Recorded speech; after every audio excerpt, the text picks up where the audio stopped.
Hello, everyone. I am going to talk about our books for class today.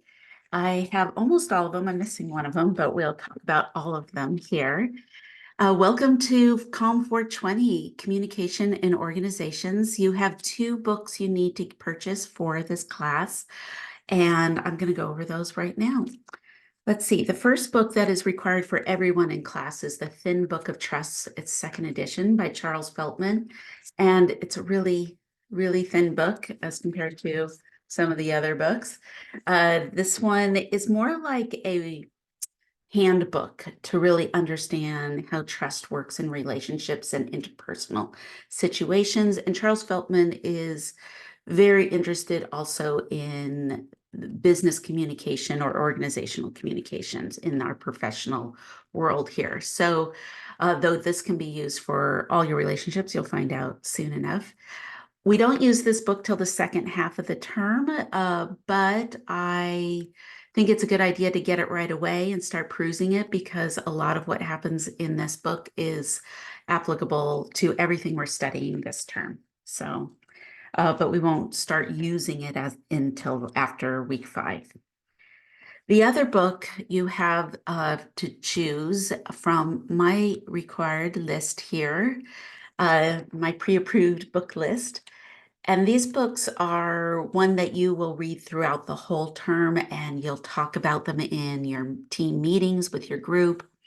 You'll incorporate them into your movie reports and find quotes and different things that make it applicable. And so I'd like you to choose a book that you find interesting, that is directed towards your experience or your future goals as you're taking this class forward into your professional world. So I'll go over the books and the content of them so you can make hopefully an informed decision. And of course, because of you can look up all these books and look up reviews and look up the authors. The first one I'm going to talk about is the Checklist Manifesto, How to Get Things Right by Atul Gawande. Now, Atul is a doctor who was trying to solve the issues of what was happening in hospitals with unnecessary mistakes, injuries, and death. This book is really about the medical system. So if you have a career in the medical system or are looking to be in the medical system, you probably have heard of this book or it's going to be required at some point. We're going to use it to really look at the dynamics of power between doctors and nurses and other people who are involved in the healthcare world. We're going to look at what happens in a surgery room. And he also spends quite a bit of time looking at other industries like the airplane pilots and some of the things that came out of that. And he is going to really look at checklists, not like a to-do list checklist, but a checklist for quality and to really be in service to an outcome that is best for the patient and for all involved. So that's this book. If you don't have a stomach for medical stories, this is not the book for you, but my Grey's Anatomy people out there who like to get into the depth of it, maybe you will enjoy this book. All right. So that's your first choice to choose from that book. The next one I don't have a copy of. Collaboration is the New Competition. Why the Future of Work rewards a cross-pollinating hive mind and not how to get left behind.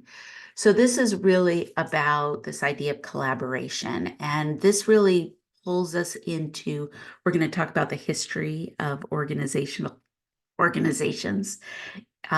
In my other lecture video, I'm talking about informal and formal. And we're really coming into a new way of thinking about the workplace, which is this idea of collaboration, which we would call an ecosystem. How is the workplace like an ecosystem?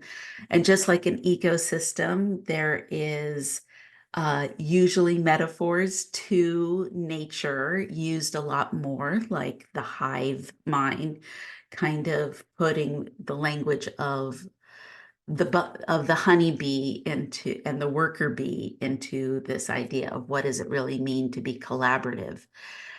So this is really looking at the future of work and this new mindset that we're going into about the importance of collaboration, which is coming out of more of uh, this idea of competition as how you motivate. Instead, we're going to look at that in an organization, like an ecosystem, all elements are supporting each other. So how do the bees pollinate and support the plant life to flourish and propagate? And how does the plant life help the soil and the animals and the weather and the water cycle? Like that's all what we're talking about when we talk about ecosystems as a metaphor for organizational structure. So this is why I included this, because it really is looking at this kind of future uh, of collaboration instead of competition, which we'll spend a lot of time talking about those words. Creativity Inc. I do have that book. That's this one here. This is there. They just came out with an extended edition, the new one, which I did list.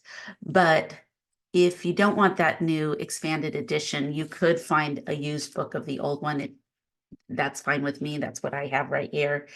And I've been using this book in my classes for many years.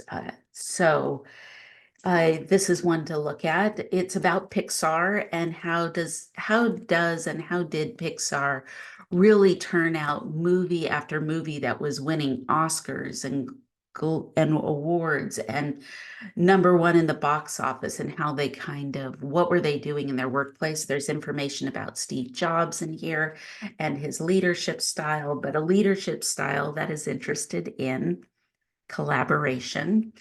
And what does it mean to kind of squash the power dynamics of an organization to make it as horizontal as possible? That is very difficult, and it's a very unique story. Netflix has some unique organizational structures, which we're not using their book in this class, but we will probably look at Netflix as well, because they also are pretty unique in their structure. That's kind of a fun book, especially if you want to hear about how Toy Story was made. There's a lot of details about Toy Story in there. Okay, the next book is Dare to Lead by Brené Brown. So if you're a Brené Brown fan and you are familiar with her work, she's a sociologist who is really interested in the ethics of leadership and the ethics of how do we show up for each other versus invulnerability and our imperfections. This one is about tough conversations in the workplace. And we will look throughout this term, we're going to look at how do we give feedback to others, especially if we're in a supervisor position, but also how do we receive feedback so that we don't take that on in a burden of shame. So book will be about this type of leadership style of vulnerability and brave work, tough conversations, whole hearts. Oh, and I love that word, conversations. We're in a communication class. All of the books I chose really have a lot of emphasis on communication. And since we are a communication class, that's what we're going to be really focusing and zooming in on. So those are the books for this class, and I hope that you pick one that really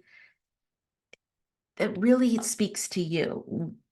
The last thing I wanted to talk about is with the book, I've done it with this one, is as soon as you've decided the book, since we're going to be reading it through the whole term, is to kind of mark out the chapters, or another way to do it is to look at how many pages there are in the book.